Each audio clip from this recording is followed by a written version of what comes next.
کہانی کا آغاز 100 قبل مسیح BC میں روم کے ایک معزز لیکن غیر معمولی طور پر امیر نہ ہونے والے خاندان میں ہوتا ہے۔ نوجوان سیزر شروع سے ہی انتہائی حوصلہ مند، ذہین اور کرشماتی شخصیت کا مالک تھا۔ اس کی جوانی کا ایک مشہور واقعہ اس کی پوری زندگی کی عکاسی کرتا ہے۔ ایک بار نوجوان سیزر کو بحری قزاقوں نے اغوا کر لیا۔ جب قزاقوں نے اس کے تاوان کے لیے 20 ٹیلنٹ یعنی چاندی کی ایک مقدار مانگی تو سیزر ہنس پڑا اور کہا، تم جانتے نہیں کہ تم نے کسے پکڑا ہے؟ میری قیمت کم سے کم 50 ٹیلنٹ ہونی چاہیے۔ قزاق حیران رہ گئے۔ قید کے دوران وہ ان کے ساتھ ایک قیدی کی طرح نہیں بلکہ ایک بادشاہ کی طرح رہتا تھا۔ وہ ان کے شور مچانے پر انہیں ڈانٹتا، انہیں اپنی لکھی ہوئی نظمیں سناتا اور مذاق میں کہتا کہ جب میں آزاد ہو جاؤں گا تو تم سب کو پکڑ کر سولی پر چڑھا دوں گا۔ قزاق اس کی باتوں پر ہنستے تھے۔ تاوان ادا ہونے کے بعد جب سیزر آزاد ہوا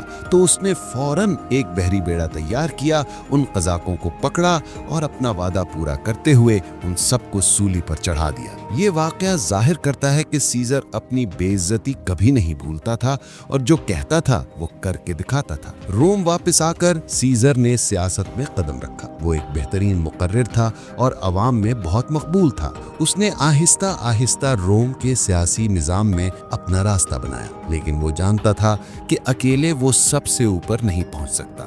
اس نے 60 قبل مسیح میں روم کے 2 اور طاقتور ترین لوگوں کے ساتھ ایک خفیہ سیاسی اتحاد بنایا۔ پومپے، روم کا سب سے مشہور اور کامیاب جرنیل، کراسس، روم کا سب سے امیر ترین شخص۔ اس اتحاد کو پہلی ٹروم وائرٹ کہا جاتا ہے۔ ان تینوں نے مل کر جمہوریہ روما کی طاقت کو اپنی مٹھی میں لے لیا۔ اس اتحاد کے ذریعے سیزر کو گول یعنی موجودہ فرانس اور بیلجیم کا گورنر مقرر کیا گیا۔ یہ اس کی زندگی کا سب سے اہم موڑ تھا۔ اگلے 8 سالوں تک سیزر نے گول میں ایک شاندار فوجی مہم چلائی۔ اس نے اپنی چھوٹی سی فوج کے ساتھ اپنے سے کئی گنا بڑی وحشی فوجوں کو شکست دی۔ وہ نہ صرف ایک بہادر جرنیل تھا بلکہ ایک بہترین انجینئر بھی تھا۔ اس نے اپنی فوج سے صرف چند دنوں میں دریائے رائن پر پل بنوا کر سب کو حیران کر دیا۔ اس نے اپنی فتوحات کو اپنی کتاب گول کی جنگوں پر تبصرہ میں قلم بند کیا، جو آج بھی فوجی حکمت عملی کا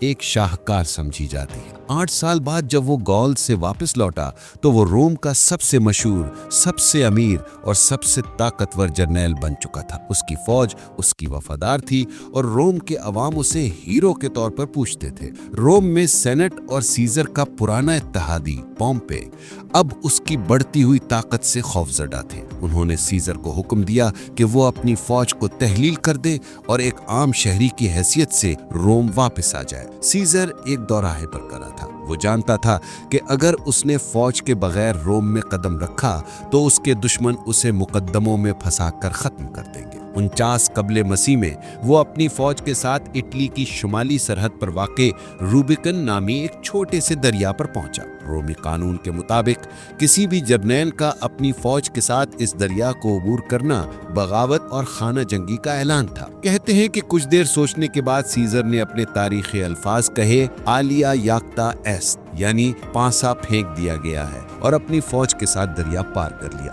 روبیکون کو عبور کرنے کا مطلب خانہ جنگی تھا۔ پومپے اور سینٹ کے حامیوں کو جب سیزر کی آمد کا پتہ چلا تو وہ گھبرا کر روم سے بھاگ گئے۔ سیزر نے پورے اٹلی پر بغیر لڑے قبضہ کر لیا۔ پھر اس نے اسپین، یونان اور شمالی افریقہ میں پومپے کی فوجوں کو شکست دی۔ پومپے بھاگ کر مصر چلا گیا جہاں اسے قتل کر دیا گیا۔ سیزر جب پومپے کا پیچھا کرتے ہوئے مصر پہنچا تو وہاں اس کی ملاقات نوجوان ملکہ کلیوپاترا سے ہوئی۔ اس نے کلیوپاترا کو مصر کا تخت حاصل کرنے میں مدد دی اور ان کا ایک بیٹا بھی پیدا ہوا۔ مصر سے واپس آ کر اب سیزر روم کا بلا شرکت غیری مالک تھا۔ اسے تا حیات ڈکٹیٹر یعنی ڈکٹیٹر فار لائف کا خطاب دے دیا گیا۔ اس نے کئی شاندار اصلاحات کی جن میں سب سے اہم جولین کیلنڈر کا نفاذ ہے، جسے تھوڑی سی تبدیلی کے ساتھ آج بھی پوری دنیا استعمال کرتی ہے۔ وہ عوام میں بہت مقبول تھا، لیکن سینٹ کے بہت سے ارکان کو ڈر تھا کہ اس کی اگلی منزل بادشاہت ہے، جو کہ جمہوریہ کے لیے سب سے بڑا خطرہ تھا۔ انہوں نے اسے راستے سے ہٹانے کے لیے ایک خوفناک سازش تیار کی۔ 15 مارچ 44 قبل مسیح، جسے آئیدس آف مارچ کہا جاتا ہے، جب سیزر سینٹ کے اجلاس میں پہنچا